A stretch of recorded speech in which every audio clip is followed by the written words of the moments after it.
bien, bonjour Nathalie. Bonjour Stéphane. Nathalie, avant de commencer, je me suis porté sur la définition du mot magnétisme sur Wikipédia. Il y a des petits points qu'on va souligner ensemble qui m'ont bien fait sourire. Alors, ça dit, un magnétiseur est une personne qui pratique une médecine non conventionnelle, déjà ça c'est un peu marrant, en utilisant le magnétisme animal ou mesmérisme afin de soulager les douleurs ou de guérir. Donc déjà, là, est-ce que ça te parle? Il y a des mots qui te choquent ou quoi, non? Côté animal déjà. J'ai rencontré ceci également au niveau de l'hypnose. Ils disent également que c'est le magnétisme animal. Alors, est-ce qu'ils se basent sur certains animaux qui pratiquent ces techniques-là, comme on voit les buses sur le côté de la route, qui hypnotisent les personnes? Exact, voilà. Exactement. Mais ce qui est marrant, c'est d'attribuer, parce que comme ce n'est pas conventionnel, tout de suite, oh, ce sont des animaux. C'est ça qui m'a fait sourire un peu. Un petit peu. La question... un petit peu, excuse-moi du mot, un petit peu bâtard. Non, mais exactement. C'est la question qu'il faudrait poser, c'est est-ce que Wikipédia est venu te consulter? Non, j'aurais corrigé certaines choses. J'ai vu également que les magnétiseurs avaient plusieurs noms, donc c'est les rebouteux. J'ai vu qu'il y avait, on dit aussi les toucheurs ou les coupeurs de feu. Peux-tu nous en dire plus? Est-ce que toutes ces catégories concernent les magnétiseurs ou ce sont des choses à part? Je dirais que tous ces noms qu'on donne aux personnes qui ont des capacités, ce sont des noms très vieux. C'était nos parents, nos arrière-grands-parents, allaient voir leur bouteux, ils n'allaient pas voir le médecin. Voilà. Donc on leur a trouvé, à toutes les personnes qui avaient des dons, on leur a donné des noms automatiquement. Coupeur de feu parce qu'on avait, les personnes s'étaient brûlées, donc comme on n'avait plus rien après, il m'a coupé le feu, donc coupeur de feu, voilà. Bon, après, on a trouvé des noms un petit peu plus sympathiques, comme les rebouteux. Maintenant, on pourrait dire que les ostéopathes sont des rebouteux. Ouais, voilà. Si on veut, bien sûr. Souvent, il y a je connais un ostéopathe où des personnes d'un certain âge il l'appelait le rebouteux et ça ne lui plaisait pas. Mais on a trouvé un nom plus scientifique. Peut-être qu'au magnétiseur, on trouvera un nom dans quelques années, peut-être plus scientifique et puis qui passera plus facilement. Le seul truc, c'est qu'il n'y a pas de circuit scolaire poussé dedans et c'est pour ça qu'on en revient à l'ostéo. C'est uniquement parce qu'il y a un circuit scolaire, universitaire, tout ce qu'on veut. Et donc dans ces cas-là, oui, c'est bon, ça rentre dans la médecine. Voilà. Donc les personnes qui ont des capacités comme moi, comme d'autres personnes, on n'a jamais rentré dans un côté scolaire. Moi, j'ai pas eu j'ai pas eu de mentor pour me dire ça il faut faire comme ça, il faut que tu apprennes par toi-même quand tu découvres que tu as des capacités ou qu'on te dit que tu as des capacités. Et toi, tu as découvert comment ces facultés, on te l'a appris? Non, j'ai ma grand-mère maternelle coupait le feu, elle faisait d'autres choses, et ma grand-mère paternelle donnait des petites formules. Alors j'ai toujours dit pourquoi moi, par mes frères et ma soeur, je sais pas. Et j'ai l'ami de mon beau-père qui était ancien routier, qui avait la capacité d'aider les gens. Il était revenu sur Béthune et il m'avait dit, on en avait parlé puisque il était venu manger, on en avait parlé un petit peu. Et puis je dis, bon, dans la famille on coupe le feu, tout simplement. Et je dis, maman ne veut pas me donner le secret. Parce qu'il faut attendre qu'elle soit décédée pour qu'on ait le secret. Et puis il me dit, moi je vais te le donner. Mais dites pas que ça. Je dis, non, moi j'ai dit, non, on n'a que coupé le feu. Non, tu feras des choses et tu m'appelleras pour me dire le résultat. Donc, au début, pas trop envie, ou sinon, j'ai pas de capacité. Et puis, pourquoi pas, j'ai essayé, testé, j'ai téléphoné, j'ai donné le résultat, il m'a dit, bon, allez au boulot. Les gens ont besoin de toi. Si c'est pas les gens à faire, tu fais les animaux et les plantes. Mais c'est tout ce que j'ai su, j'ai rien su d'autre, je n'ai pas su comment il fallait mettre les mains, comment il fallait agir avec telle personne, telle maladie ou telle chose. J'ai dû découvrir par moi-même et au départ, je sentais bien que mes mains me brûlaient. Au départ, on teste sur la famille, c'est pas évident sur la famille. Oui. J'ai connu ça un peu au niveau du spectacle ou en hypnothérapie, c'est pareil. Oui. Ils nous ont toujours connus et du jour au lendemain on se dit qu'on est hypnothérapeute, forcément, non, c'est pas possible. Oui, c'est pas possible. Et puis j'ai commencé à tester un petit peu sur des fruits, parce que souvent le premier test c'est les fruits et la viande. Et ça consistait en quoi le test? Il faut imposer les mains sur les fruits et se concentrer, penser avoir des pensées positives en même temps. Et puis, en fait, les fruits ils deviennent comme une orange, elle devient toute sec, sans moisir, sans pourrir. Elle est complètement sec, asséchée. La viande, c'est pareil. La viande, elle ne pourrit pas, ça sent pas, et ça devient tout sec, ça devient une semelle. Tu as trouvé un nouveau fumoir alors. Oh, mais c'est peut-être moins bon. Et donc, je dis, bon, on va essayer. Puis bon, on essaye d'abord sur la famille, sur les enfants quand ils ont un petit bobo. Je dis, oh, ça va aller. Puis je pense que naturellement, toutes les mamans, instinctivement, soufflent sur un petit bobo ou un petit bisou magique, comme on dit. Et puis au fur et à mesure, il y a des choses qui s'amplifient. Pourquoi? Je ne sais pas. Parce qu'on est peut-être destiné à pratiquer, à aider les autres. Je pense qu'on a peut-être été choisi pour faire certaines choses. C'est peut-être ma façon de penser, c'est peut-être naïve, mais ça n'arrive pas forcément à tout le monde. Il y a d'autres personnes qui ont des capacités qui ne le savent pas et qui éventuellement ont peur et ne les développent pas. Ça peut arriver. Et bon, j'ai choisi de les développer. Et après, on a le choix entre faire le bien ou le mal avec. Donc on peut faire le mal également avec? Oui, on peut faire le mal avec. Donc il faut choisir. Alors moi je dis toujours, il n'y a que l'épaisseur d'un fin cheveu pour basculer vers le mauvais côté. Une simple mauvaise pensée. Oui, la pensée est très puissante aussi, parce que le côté magnétisme, c'est aussi la pensée en même temps. On utilise un côté du cerveau que d'autres n'utilisent pas. Et ça peut être... il faut gérer un petit peu ses capacités, parce que on peut faire mal aux gens sans s'en rendre compte. J'ai beaucoup douté. Douter du don en lui-même en te disant, mais en fait, ça existe pas, est-ce que ça existe vraiment, est-ce que c'est aussi puissant? Aussi puissant, je ne savais pas que c'était aussi puissant. À partir du moment où on a ces choses qui nous sont révélées, je pense qu'on doute au départ parce qu'on se dit, est-ce que j'ai vraiment ces capacités de pouvoir aider les gens?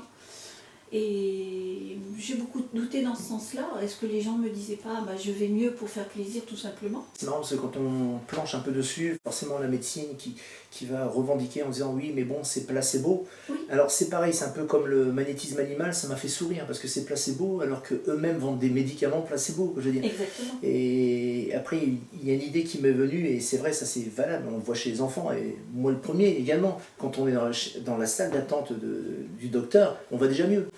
Oui, parce qu'on sait qu'on va être guéri, donc ça va déjà... Limite, c'est le premier médicament, tu vois. Oui, quelque part, oui. Mais notre cerveau travaille dans ce sens-là. C'est aussi beaucoup un côté psychologique, on va dire. J'ai des personnes qui sont déjà venues me voir, qui me disent je viens vous voir, mais j'y crois pas.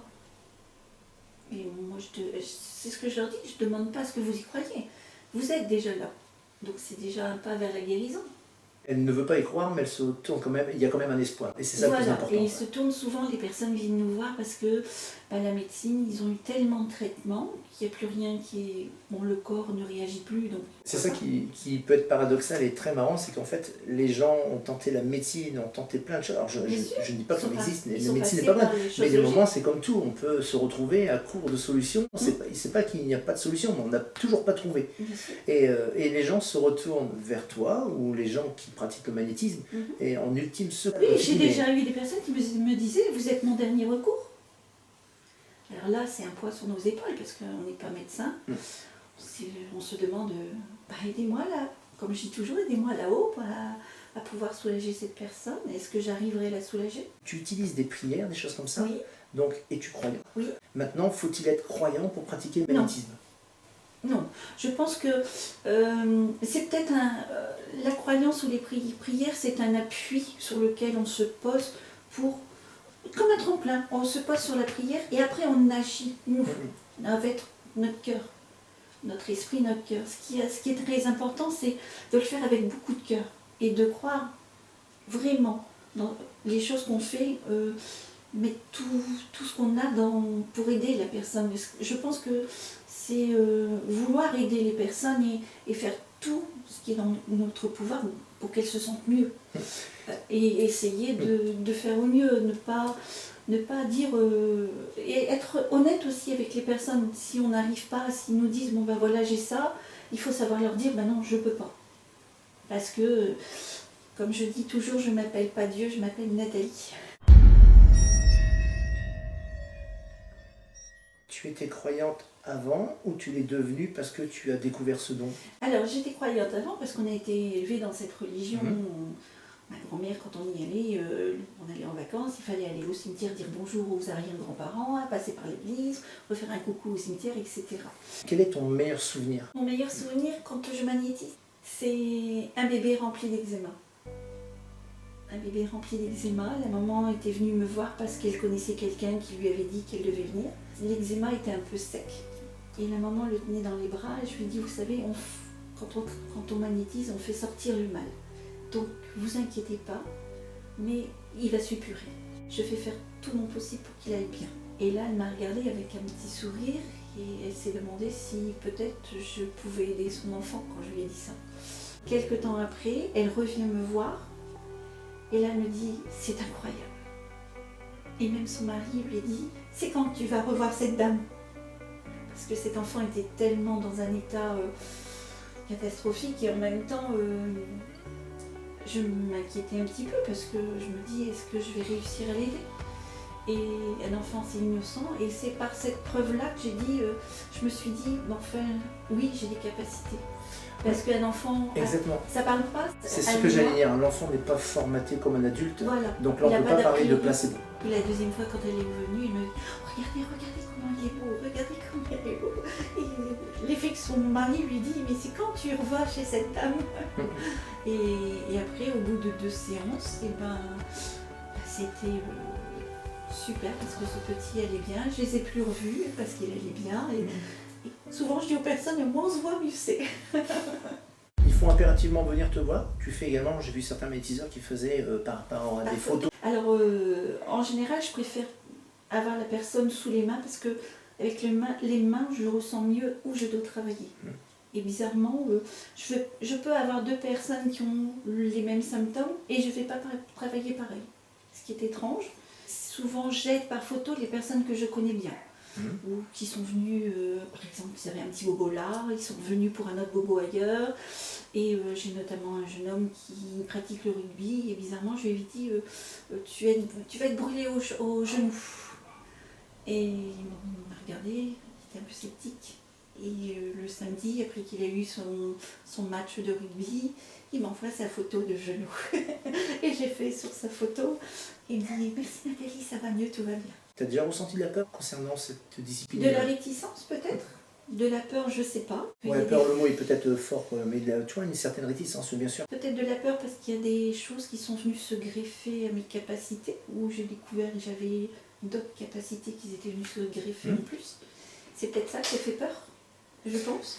Et quelles sont les limites pour toi du magnétisme et quelles sont tes limites à toi? On a tous peut-être des...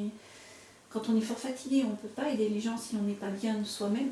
Si on est malade, si on... Et en termes de soins, tu te vois aller jusqu'où pour soigner une personne? Aller jusqu'où pour soigner une personne?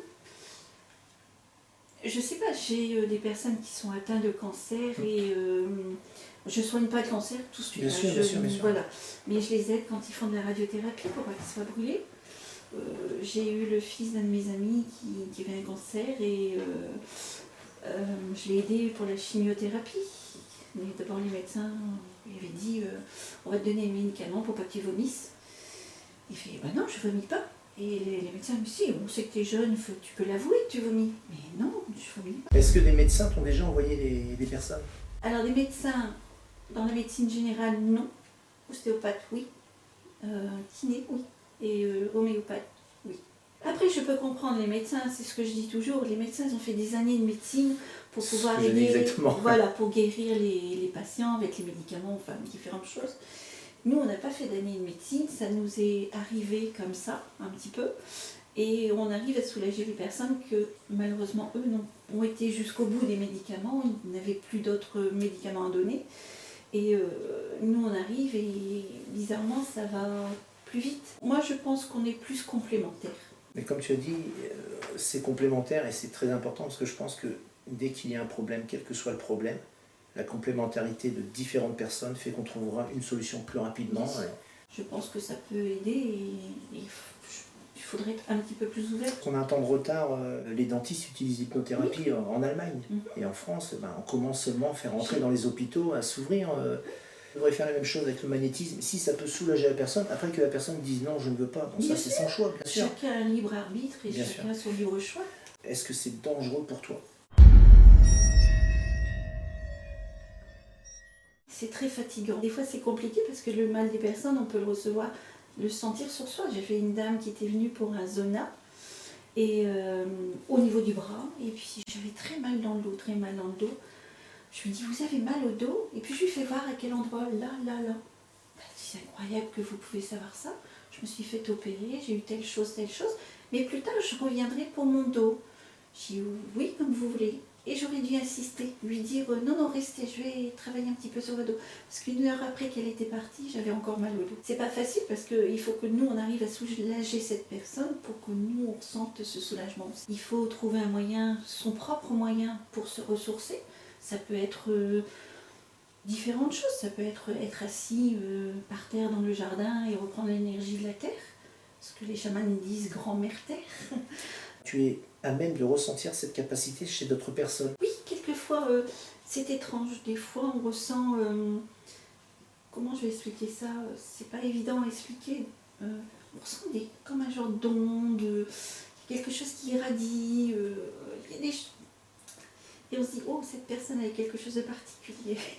À l'heure actuelle, il y a des écoles sur le magnétisme. Tu crois que c'est logique ou il faut que ce soit un don? Alors, l'école, je dirais, l'école sur le magnétisme, alors j'y suis jamais allée, peut-être qu'il faudrait que j'y aille. J'y crois pas trop parce que je pense que c'est quelque chose de naturel. Ce qu'on reçoit, c'est naturel ou c'est de famille en famille.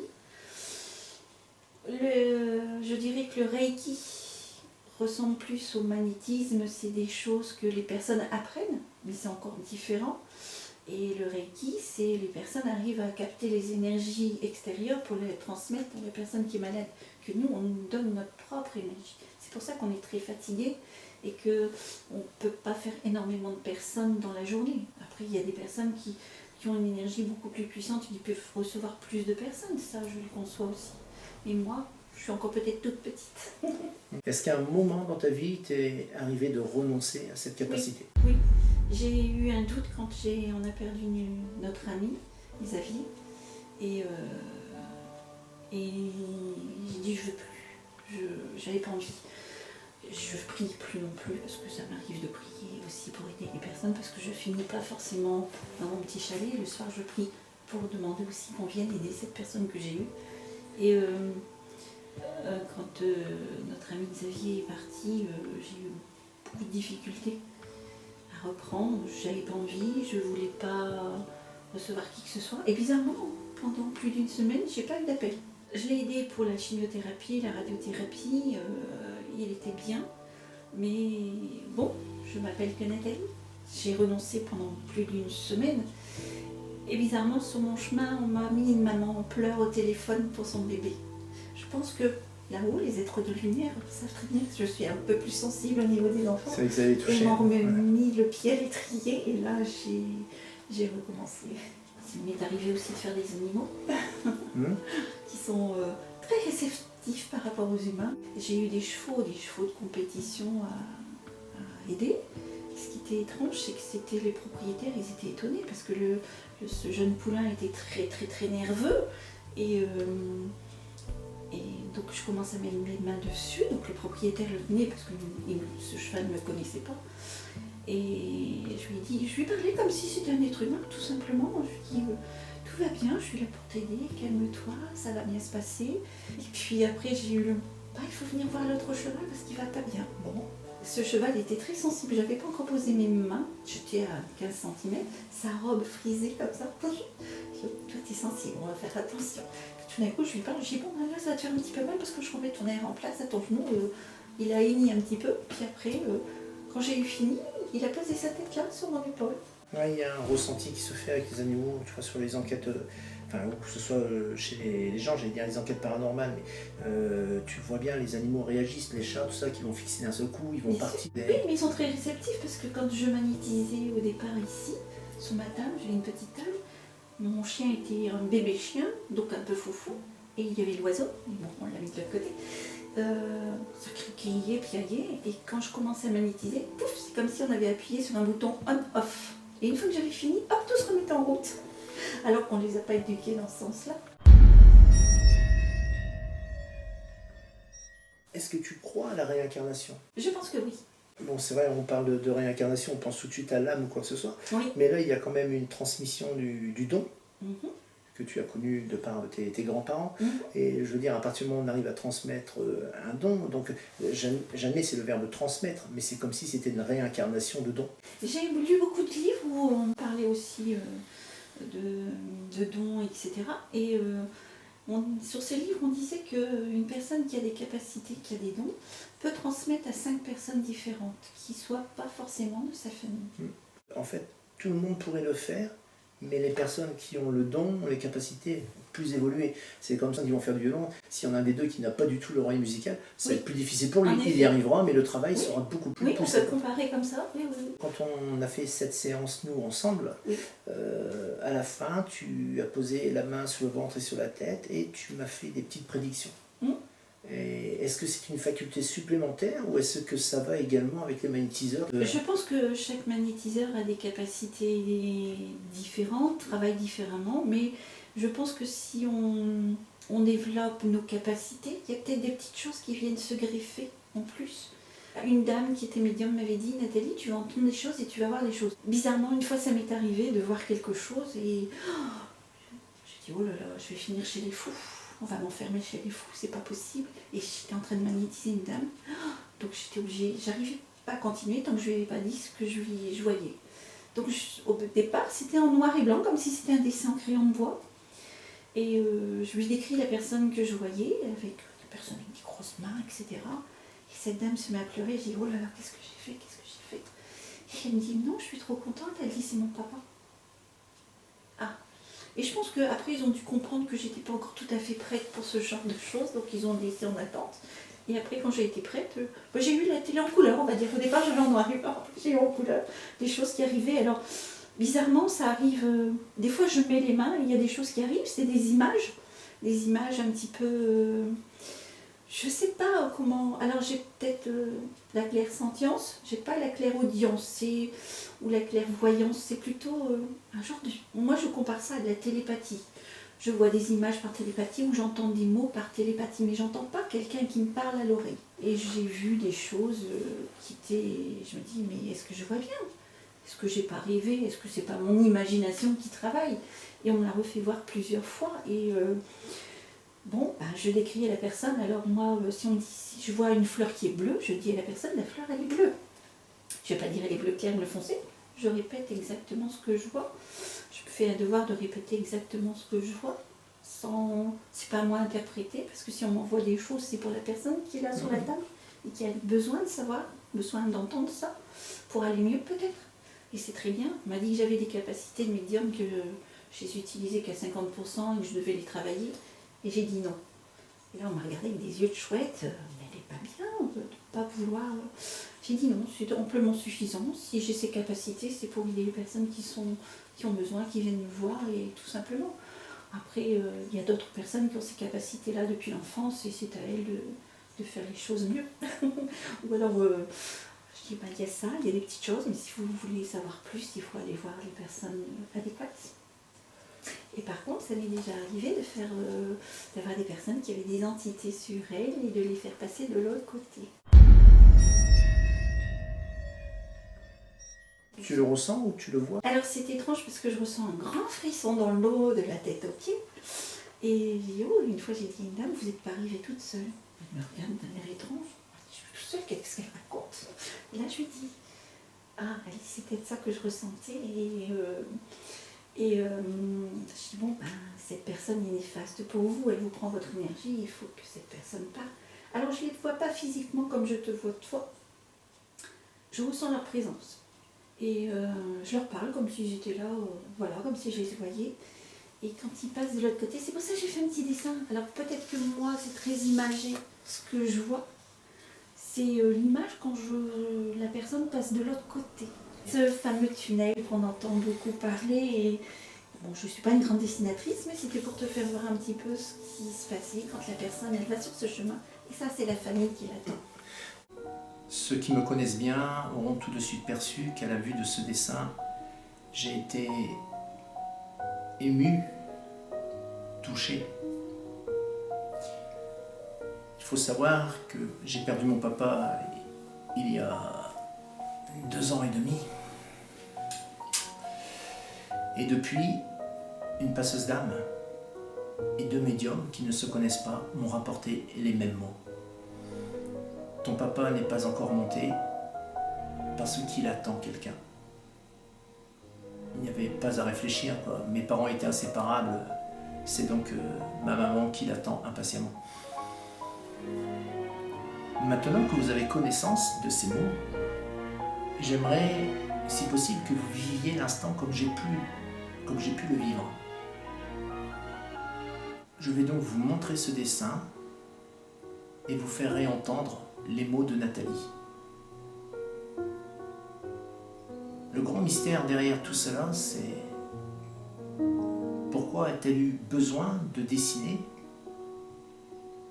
Pourquoi a-t-elle ressenti la nécessité de me donner ce dessin? Ce dessin qui me parle, qui me touche, alors qu'elle ne connaît pas mon passé. Bon, je ne suis pas une grande dessinatrice, mais c'était pour te faire voir un petit peu ce qui se passait quand la personne elle va sur ce chemin. Et ça, c'est la famille qui l'attend. Un bienfait n'est jamais perdu. Il ne faut jamais faire en attendant quelque chose en retour. Il faut le faire pour soi-même. Exactement. Et je pense que vraiment une chose qui est importante dans ta faculté, et pour tout le monde, hein, c'est l'humilité. Je pense que si on fait les choses tout simplement et par bonté, on a toujours un bienfait. Tu es toi, je suis moi et nous ne sommes pas Dieu. Voilà, exactement. Bah écoute Nathalie, je te remercie beaucoup Mais avec pour grand cette plaisir. interview. Et pourquoi pas un jour faire une expérience justement sur une des enquêtes ou quoi, te montrer une photo pour voir ton ressenti. Oui, avec grand plaisir. De toute façon, je te reverrai pour ta faculté de magnétiseuse, d'accord, ou de rebouteuse. Oui, quand tu veux. J'ai Quoi des qu'il en amis soit, qui même si c'est... m'appellent la petite sorcière bien aimée. Eh Alors. ben voilà, en attendant, même si c'est pas assez beau... Le principal, c'est que les personnes aillent mieux et c'est tout ce qui compte. Exactement. Voilà, c'est tout Bah ce qui écoute, compte. je te remercie beaucoup. Mais avec grand Merci plaisir. Nathalie. Merci.